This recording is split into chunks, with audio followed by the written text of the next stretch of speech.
Sobrang lambot niya. Ito guys, nandito na tayo sa structure na sinasabi ko sa inyo. Road of Restoration. Ito nga yung times na pwede kang mag-wish and magsabit sa mga ganyan.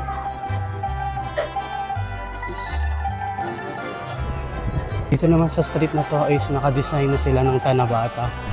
Ito na yung Kurobota.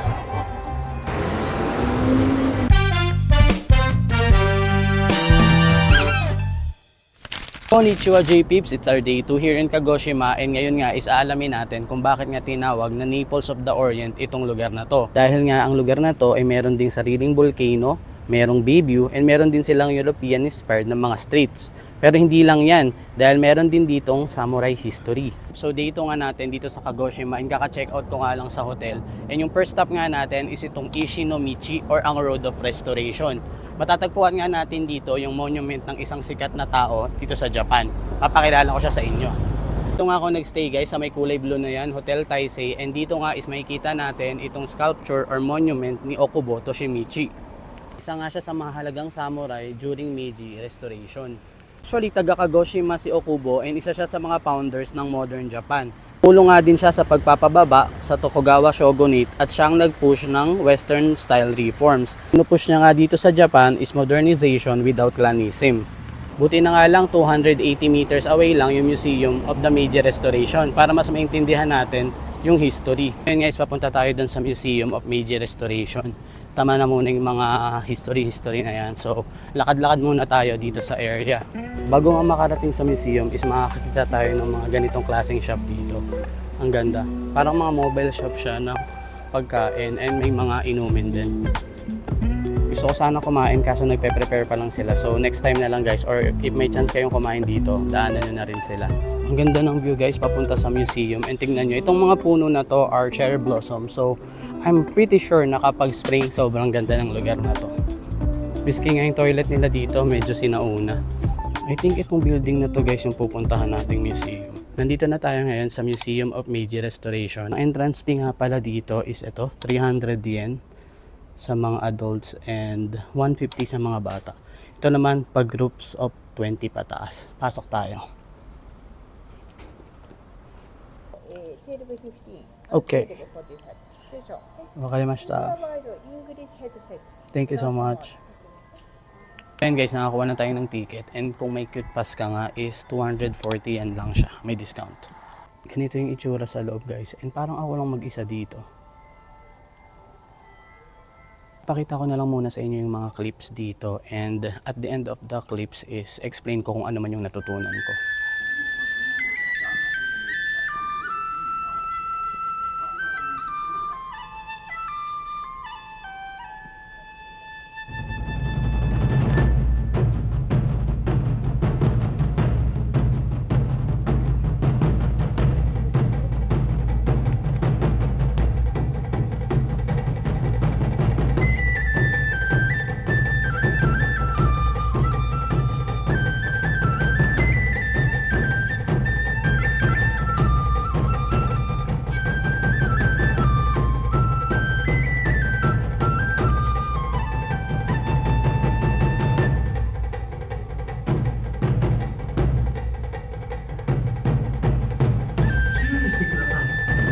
Kailangan natin ilagan yung mga something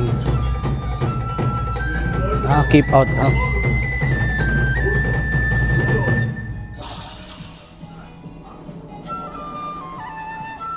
isa to sa mga interactive na lugar dito kung saan ibabalikan niya sa past.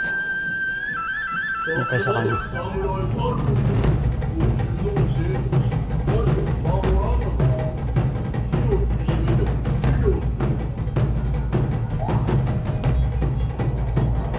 Try daw natin mag-catch ng fish. Fish.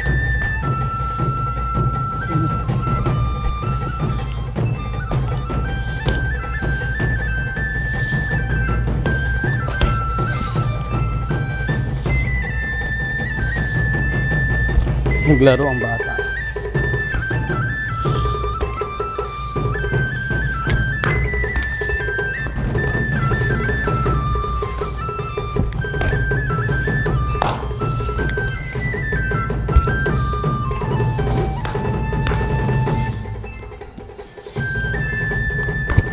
Try natin to guys. Malalaman natin kung gaano kalakas ang puwersa natin. So ang best score daw is 70 and yung ngayong araw is 37. Try natin to. Start.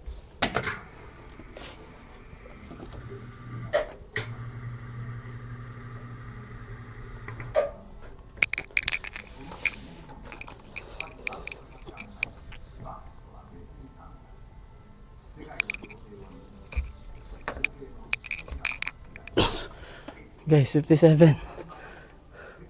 Malakas na ba ako? Meron pa siyang baba guys. Punta tayo. Alam niyo guys, ang isa sa nakakatuwa dito is marami silang mga interactive na mga displays.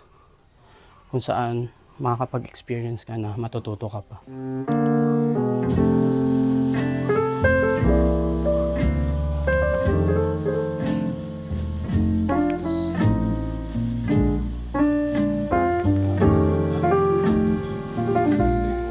Kanya din palang mga shows dito or mga drama every 20 minutes. Kaya ngayon is papunta tayo sa pinaka-theater.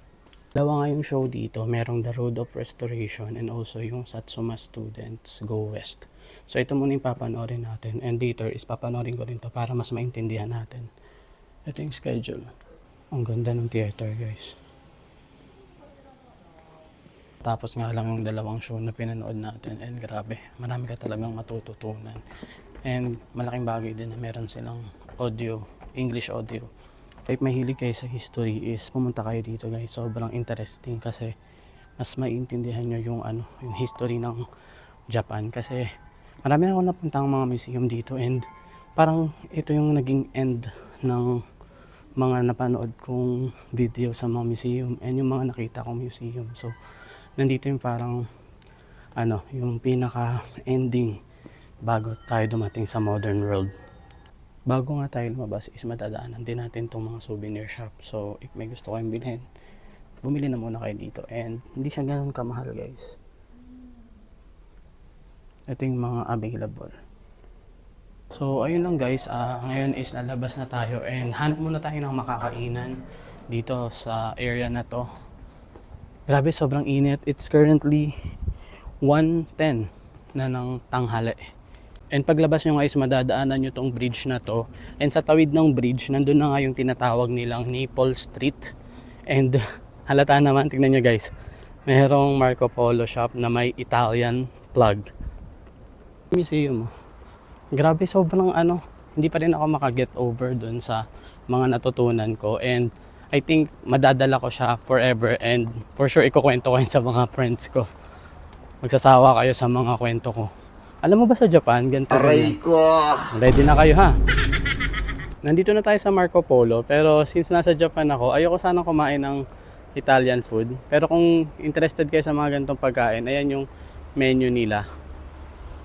Yun lang, kasi actually, bala kong pumunta sa isang Kurobuta shop or yung Black Pig shop or Black Pork na sikat dito sa Kagoshima. Yun yung gusto kong itry. Kaya, ayun. Ito guys, ito na mismo yung Naples Street. And mapapansin nyo yan dyan sa mga lamppost nila. Tignan nyo. Ayan. And meron ding dito, nakasulat. So, Napoli Dori. In Japanese guys, Naples is Napoli. And, ayan. Bakit sinabing Naples Street or Naples of the Orient ang Kagoshima? Kasi meron din silang active volcano and malapit din sila sa dagat. So pag tinignan nyo yung Naples, which is ito, is para talaga siyang Kagoshima. Tinatawag din silang magkapatid. So Kagoshima is Naples sister daw. Nga, para makapunta tayo sa next nating stop is kailangan nating sumakay ng Chinchin train. Siguro kung taga-Japan ka, medyo matatawa ka dito. Pero sa mga hindi nakakaalam, yung Chinchin is yung tawag sa ari ng batang lalaki dito sa Japan, in Japanese. So bakit nga ba siya tinawag na gano'n? Kasi yung tunog ng bell ng train is gano'n yung tunog. So ang tunog is ching, ching, ganyan. So pakinggan natin kung totoo. Ayan, sakay tayo sa Chinchin train. And actually part yan ng Cute Pass. So kung may Cute Pass kayo is unlimited rin ang sakay natin doon sa Chinchin train. Ito na nga yung Kagoshima Chuo Station. And meron ditong station ng tram. So yung sinabi ko kanina sa inyo guys, general yan, generic na dito sa Japan, like meron sa Sakay and meron din sa ibang part, kapag tram, minsan tinatawag din talaga nilang Chin-Chin train. Pero wag nyo nang gamitin, trivial lang. Para makarating nga tayo dun sa tram station is kailangan nating bumaba dito sa underground. So din pala guys, kapag sasakay kayo ng tram dito sa Japan, make sure na alam nyo kung saan yung ruta niya. Kasi yung mga tram dito, iisa lang yung number nila, pero alam mo kung pa left ba siya or pa right, or kung ano yung nakalagay na ano sa kanya placards, or yung ruta or yung end na destination. Yun lang. Kasi nagkamali na ako nito nung nasa ako dati ako, and kahapon nagkamali din ako. So, para din na kayo magkamali, double check nyo sa Google, okay? Or once na magkamali naman kayo, bumaba na kagad kayo sa next stop. And then, lipat lang kayo sa kabilang way niya. So, ayun guys. Dito tayo sasakay ngayon. And pwede rin dito yung Cute Pass. Pero ang presyo nga pala dito is 170 kung wala kang pass.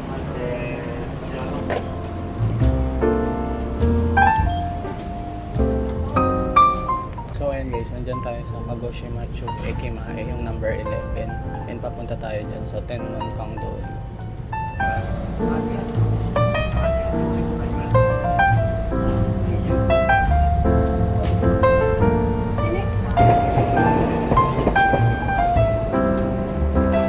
Nandito na tayo ngayon sa Tenmon Kangdori. So, ito nga yung parang sikat na shopping street nila. Kagaya ng mga nakikita natin sa Osaka and Tokyo. Yung Kurobuta pala is galing sa two words na Japanese. Kuro or black and buta is pork or pig. So, black pig or black pork. Sa English nga ito yung Berkshire pigs na inadapt ng Kagoshima, and mas pinaganda pa nila yung quality. Kung i-compare natin siya, para siyang Wagyu, pero baboy.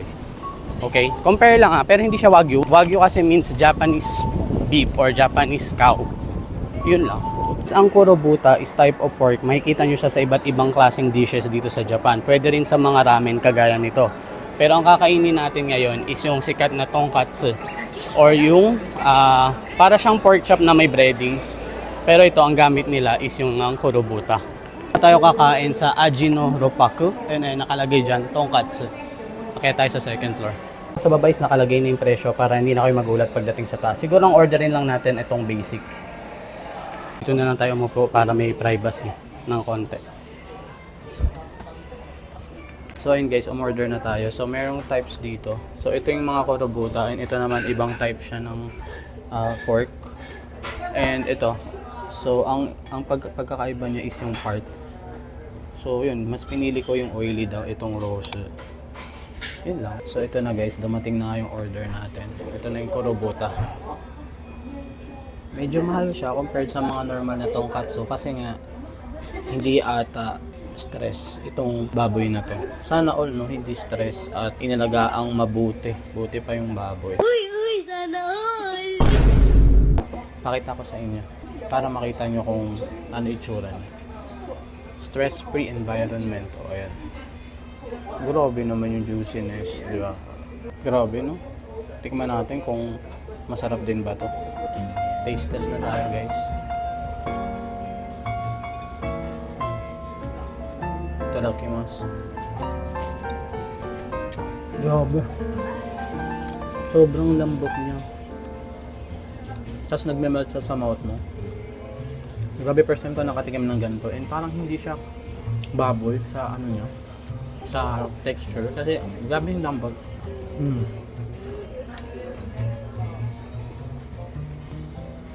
Tapos grabe, pumuputo ko yung oil niya. Parang siyang ano, pork chop part, pero mataba. And hado ng taba at laman. Ang sarap guys, sobra. Make sure na i-try nyo to.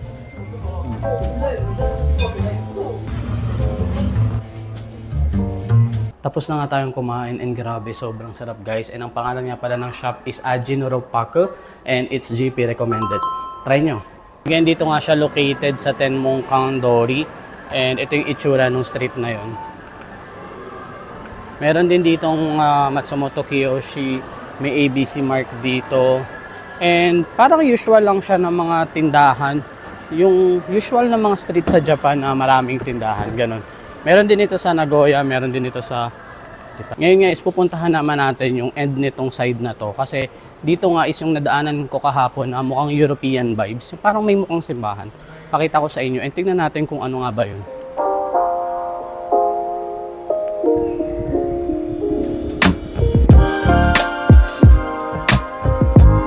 Saan pa pala natin dumiretso doon sa kabilang street na yun. Sa dulo nun, nandun yung hinahanap nating structure. Sabi ang aesthetic ng kalye na to guys. So, naririnig nyo ba yan? Italian ba yan? Parang sounds European. Parang Italian nga. So, alam nyo na guys, Naples of the Orient talaga tong Kagoshima. Dito naman sa street na to is nakadesign na sila ng Tanabata or yung ginaganap na Star Festival during July 7. Ito nga yung times na pwede kang mag-wish and magsabit sa mga ganyan.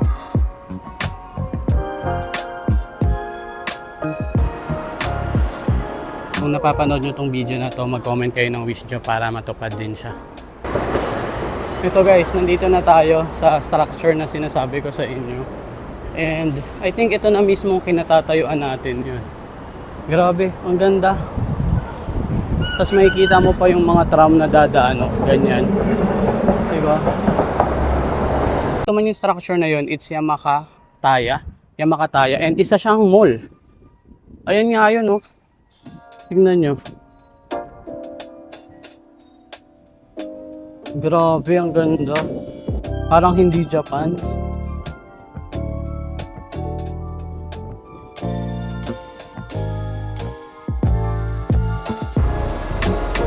Grabe, sobrang ganda dito.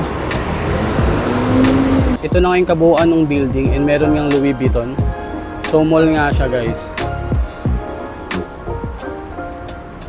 So ayun, thank you so much for watching our second day dito sa Kagoshima and I think nasagot ko na yung tanong kung bakit nga ba tinawag na Naples of the Orient itong Kagoshima. And kung nagustuhan nyo tong video na to, please like, share, comment, and subscribe na rin kayo sa YT ko.